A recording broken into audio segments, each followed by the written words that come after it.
What the fuck is this Rhodes?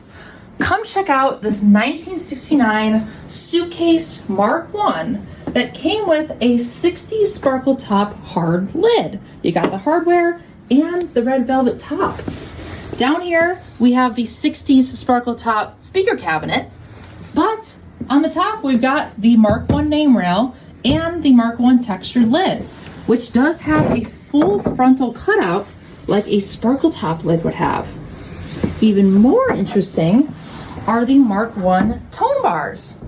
But these particular tone bars don't have the curve in the base section, which indicates them to be a Raymac tine rather than a Torrington. Down there, you'll see that they do have the original acoustic-sized felt hammer tips, which were discontinued pretty soon after this was made.